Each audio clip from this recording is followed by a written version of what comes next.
This is your army. Why does it go? We didn't come here to fight for them.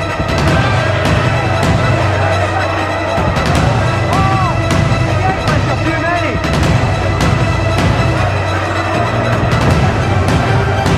Oh, ladies and gentlemen, se preparem porque o tema de hoje é super, mega, ultra, hiper, blaster especial, que no caso hoje nós vamos falar da história de Mel Gibson. E antes, se preparem para esse prólogo. Ele foi o astro de ação definitivo dos anos 80, também foi o diretor de cinema mais poderoso nos anos 90 e foi o criador do filme independente de maior sucesso da história, o filmaço A Paixão de Cristo. É ele mesmo, o homem, o mito, a lenda Mel fucking Gibson. Sem o fucking, só o Mel e o Gibson. E resumindo, hoje estamos aqui para falar a história dele.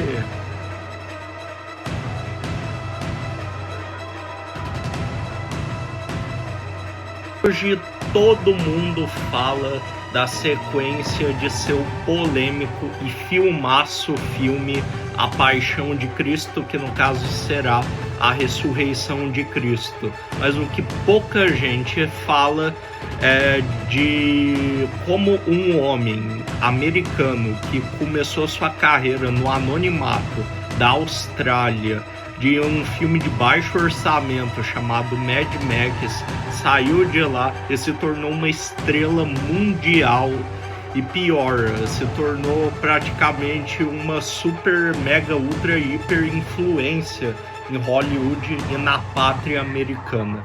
Vamos lá! Neste vídeo vocês vão acompanhar toda a linha do tempo de Mel Gibson, desde sua infância até os dias de hoje, porque do meu ponto de vista a melhor maneira de contar essa história é linear.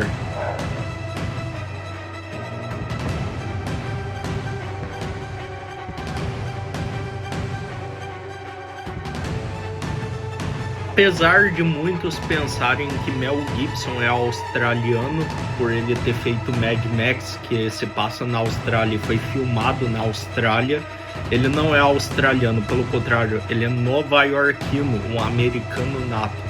Ele e sua família nasceram nos Estados Unidos da América, mas seu pai fez com que ele e sua família se mudassem para a Austrália, muito provavelmente na década de 60, por causa da Guerra do Vietnã, e o pai de Mel Gibson queria que seus filhos se afastassem do alistamento militar. Jovem Mel Gibson descobriu o teatro e em 1979, um jovem diretor que vocês conhecem, chamado George Miller, estava precisando de um ator para interpretar um protagonista num filme de ação com orçamento microscópico que vocês conhecem.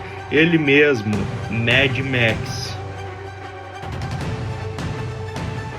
E que a história começa a ficar interessante, pois reza a lenda que o Mel Gibson foi numa briga de bar um dia antes de fazer o teste e ele voltou com o rosto cheio de hematomas para fazer o teste para o filme Mad Max. Isso deixou ele com o visual perfeito para fazer o Max Rockatense. O resultado nós sabemos. Mad Max foi um sucesso global, tanto de bilheteria quanto de crítica. O filme custou um orçamento microscópico e gerou muito.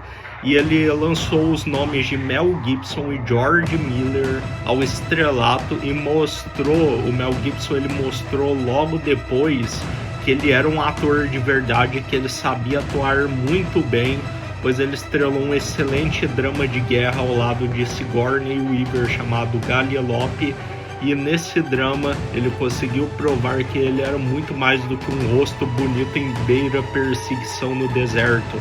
Ele era assim um ator de verdade.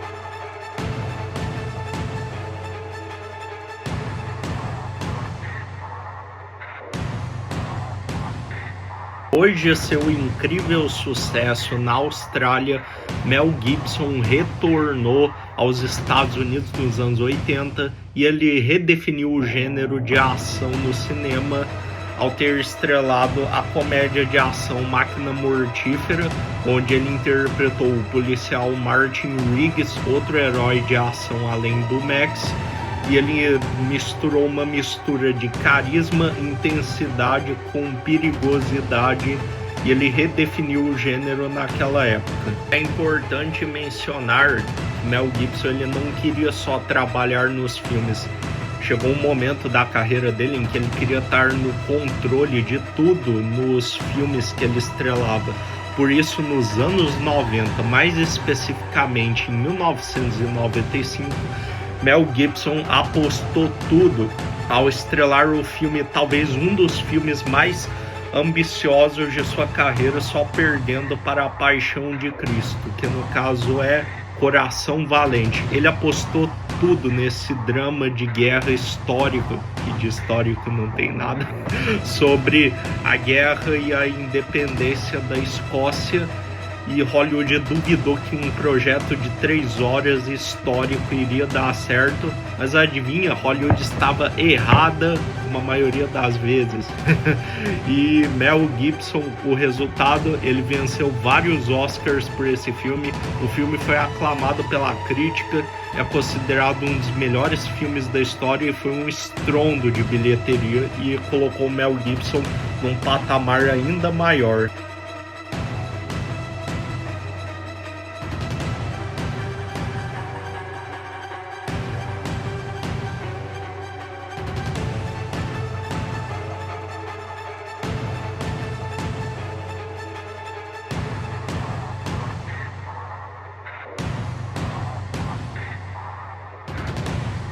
Início dos anos 2000, após seu mega sucesso com Coração Valente, Mel Gibson fez mais uma aposta grandiosíssima como diretor. Ele, movido por suas fortes crenças cristãs religiosas muito fervorosas, porque como todos sabem, o Mel Gibson é um cristão muito fervoroso, assim como eu. Ele decidiu filmar e produzir um filme que marcaria a história do cinema para sempre.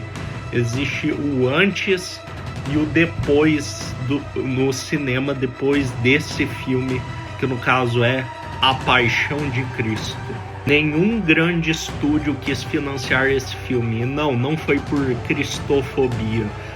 Foi porque o filme ele não era gravado em inglês. Ele era gravado em línguas mortas como latim, aramaico e hebraico, e ele também era muito violento e ele durava muito tempo, e o Mel Gibson queria um orçamento muito caro para fazer esse filme.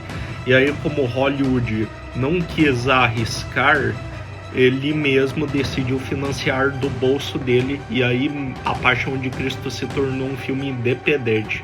E o que os estúdios se arrependeram depois, meu amigo, vou te contar. Resultado, Mel Gibson colocou 30 milhões no bolso para fazer esse filme, e o que A Paixão de Cristo custou apenas 30 milhões e faturou mais de 600 milhões de dólares ao redor do mundo todo.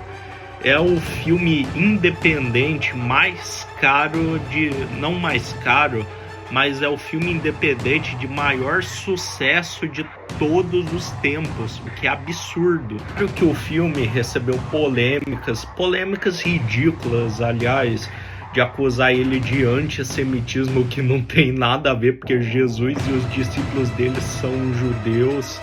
O filme só mostrou o que aconteceu da perspectiva bíblica, e muitos acusaram o filme dele romantizar a violência, mas não é que ele romantiza a violência, ele mostra a violência de forma real, porque segundo os relatos históricos, o que os romanos fizeram com Jesus foi muito pior do que é mostrado no filme. Ou seja, se a intenção do Mel Gibson era ser realista ao fazer aquelas cenas, ele conseguiu. Então veio a queda do grande astro, porque Mel Gibson foi preso em 2006 por dirigir alcoolizado e ele falou um monte de absurdos antissemitas e foi isso que gerou a derrocada de Mel Gibson em Hollywood.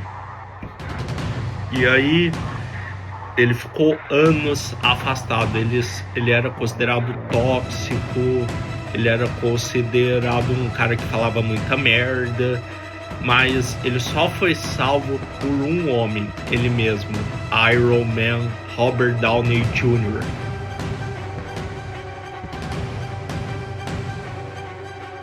Robert Downey Jr., após ter vencido um prêmio super importantíssimo, ele prestou homenagem a Mel Gibson e ele fez um agradecimento a Mel Gibson, falou da importância de Mel Gibson como amigo na vida dele, e foi esse discurso de Robert Downey Jr., que estava em alta naquela época e ainda está em alta, que fez com que Mel Gibson saísse do ostracismo e voltasse ao estrelato. Como histórias de redenção em Hollywood são poderosíssimas, Mel Gibson retornou das cinzas que ele tinha deixado com o excelente drama de guerra cristão estrelado por Andrew Garfield, Até o Último Homem. Esse filme é simplesmente incrível, fenomenal, ele é muito bem feito e ele tem uma mensagem dramática poderosíssima, cristã, que eu recomendo que vocês assistam. Esse filme foi aclamado durante 10 minutos durante o Festival de Veneza e foi indicado a 6 Oscars, e Mel Gibson concorreu contra o diretor de Duna. Não venceu, mas mesmo assim concorreu a melhor diretor de novo. E essa é uma história incrível de superação que Mel Gibson tem. Não parou por aí, porque há mais de 20 anos que Mel Gibson estuda e roteiriza, e ele passou escrevendo o roteiro de A Ressurreição de Cristo durante 7 longos anos, e ele está pronto para lançar sua continuação de A Paixão de Cristo, que ele também está trabalhando na série do Cerco de Malta, que foi uma batalha muito importante na história do cristianismo. E ele também há boatos que ele vai dirigir o Máquina Mortífera 5. Tomara que o Danny Glover aguente, porque ele já está muito velho.